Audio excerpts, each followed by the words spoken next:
Hello everybody, my name is KingStix and I have a brand new Warwick Jungle Commentary guide for you. I haven't done one of these in a while.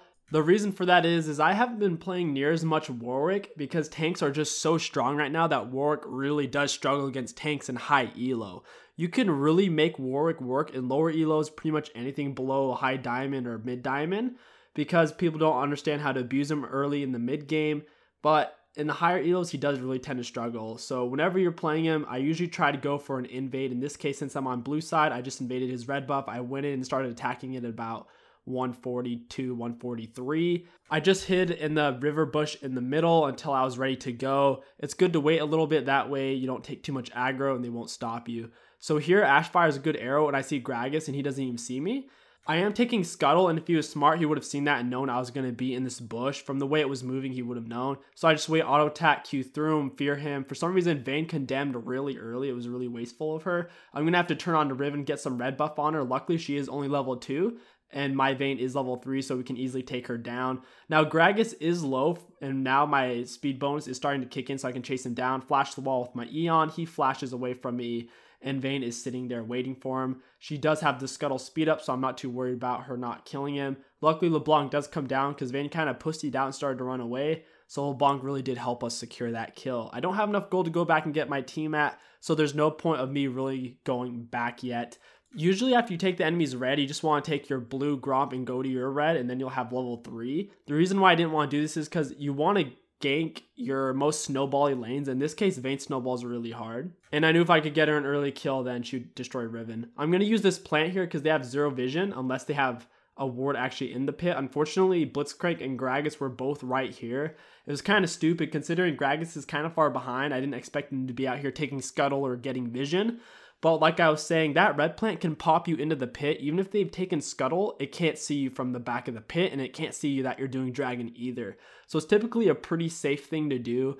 It is greedy, but it's a greedy safe thing to do. But it didn't work out, kind of unfortunate. I do have my team at now. I'm going to start out my golems, working my way up through my raptors. I can clear them super fast. I am going to be maxing my W first, Q second, and of course E last. I don't like maxing Q first because the cooldown on it doesn't get any better the more you level it, so it doesn't really make any sense in maxing it.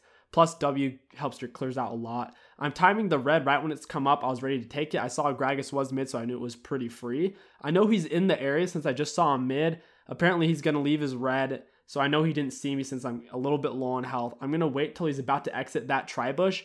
I timed it. I knew by the time he got into there, he would have left it. So that's why I'm now walking down here. I'm going to try to cut off his escape path. Just auto attack right as he's about to jump. I Q on with him, activate my E. I'm going to leave it on for full duration. Right as Riven's about to come out of the stun, I activate it, fear her, get the level up off the Riven, and then ult Gragas with my newly level 6 ultimate.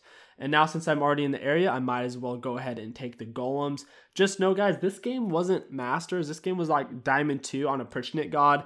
So it's not quite as high elo as usual, but I did really enjoy playing it because I felt like I had a pretty big hand in my victory. That's honestly one of the biggest reasons why I prefer jungle over support right now, is because playing jungle feels like you have a lot more control over your wins than necessarily playing support, because the kind of supports I play are typically more passive supports. So here I'm following the Bloodstain to get across the map, and I figure I might be able to kill him. I see Gragas, so I can't keep chasing. I don't want to run past him because it'll put me in a bad spot. He goes on me, ults. Now all I have to do is just Q through him. He wasted all of his CC, so he couldn't stop me or really do much.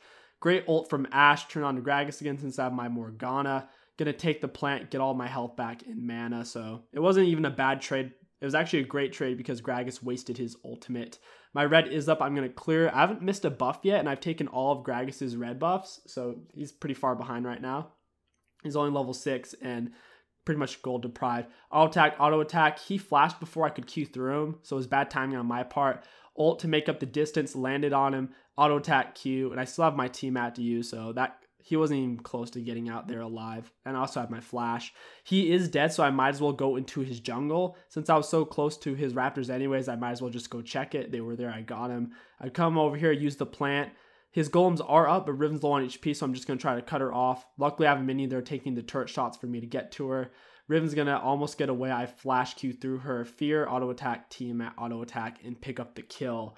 Riven almost got away. If I didn't have flash, he definitely would have. For some reason, Gragas came straight to his golems instead of going to raptors first. I guess he saw us fighting Riven, so he just ran straight here. We're going to take another camp from out under his nose, and his raptors are gone, so he's really getting bled hardcore from his XP and gold. Whenever you're playing against tank junglers, I've talked about this before, you really have to abuse and brutalize them early game. If you do not mess with them, if you do not make their life hell in the early game, most likely you're going to lose late game, because overall tanks are much stronger right now in the late game with their items that you really can't compete. So that's why I'm doing a lot of counter jungling and a lot of hardcore gankings with my Vayne. So here I just knew the distance of my ult. Pretty simple mechanics. LeBlanc landed snare, I ulted in. Very simple kill. Taking his red buff for the third time. If you notice, whenever I'm counter jungling and I'm ahead, I try to stay in the area of whenever his buffs are about to be up. For example, whenever his red's about to have been up, I've been there every time slightly before it spawns in so I can take it. We have a lot of pressure right now, so I take his blue as well. And once again, he's getting fudge pounded so hard. I'm going for a dead man's plate and now actually getting my Cinderhulk because I want that extra movement speed. I went for the tabbies because I felt like I needed it more to be tanky since we have 0 tanks on my team. Otherwise, I would have really loved to have gone for a boost of mobility. Blitzcrank out of position. I'm moving hella fast with my W on and my dead man's plate. So just run up to him, Q through him with fear on auto attack, fear him. And I do have red buff plus slow from dead man's plate. So there's no way in heck he's going to get away. Going to take down his Gromp as well since I'm already in his jungle. That's the great thing about counter jungling, because not only do you take from them and gain yourself, but you're also closer to the enemy, so they're easier to gank. So you're kind of putting yourself behind the enemies to get better ganks while still destroying the enemy jungler. It's why counter jungling when you're ahead is so strong, because it puts you so close to their lanes and puts the enemy jungler behind. All right, going to take down the turret. Gonna now move around. I don't really want to stay there since I'm low on HP, so I'm gonna come over here, get some health back, and shove in this lane. I saw I had minions. I'm already over here. I wanted to take the raptors, but they were gone, so it's whatever. Gonna keep pushing this wave. I have more health back. Gonna come over here and try to take some CS. My team way overstayed. We didn't really have the tools to take down that turret since my ultimate was down, and we don't really have a true tank to tank the turret to try to kill them under turret. So there's really no point in that overstay there. We got a turret, we got a kill. We should have just backed off at that point. Coming down here, doing a power clear, getting my golem's red buff. Now I'm going to move into the enemy jungle because I know his camps are about to spawn in. I'm going to take his Gromp. That's another camp he's not going to get. And I wanted to move up to his wolves, but it wasn't safe because LeBlanc wasn't with us. And I didn't want to fight a 4v5 just for wolves. Maybe if it was a buff, it would have been worth it. I almost have my Cinderhulk at this point. Once again, guys, I highly recommend that you get your Cinderhulk before you get your Dead Man's Plate. In this case, I did it because I'm highly experienced with Warwick, and I knew I also needed it to carry these lanes. It gives me extra movement speed, makes me tanky, and gives me a pretty good slow. So can't go wrong with it if you know what you're doing. Here, clearing out his camps once again, destroying him, Q through him with my Eon. Now I'm going to activate to get the fear. And then I misclick or something. I don't know what I was doing, but I missed a really easy ultimate. He was lined up against the wall, so the only way I could have missed it if he flashed. Because whenever they're lined up against the wall, you know they can't juke in that direction. It's the same concept with landing a blitzcrank hook or any kind of skill shot. If they line themselves up against a wall or a turret, it makes it very easy for you to land it. Morgana landed a beautiful snare, so I went in and left my Eon while I was under turret. I knew I didn't need to waste it on blitzcrank since the snare lasts so long. And since I'm under turret and there's a bunch of enemies, I wanted to take less damage. And I didn't even lose half health when they're all focusing me, which is great. Here, pushing down turret. We don't have minions, so we can't really stay. Look where our minions are on the mini-map. The wave was really far away, so I just decided I'm going to come over here, power farm their jungle, put Gragas farther behind, put myself further ahead, and now I'm going to recall, get my Cinderhulk, and move towards my next item. I do have my Oracle Lens. I tried to pick that up at level 9, but sometimes I forget.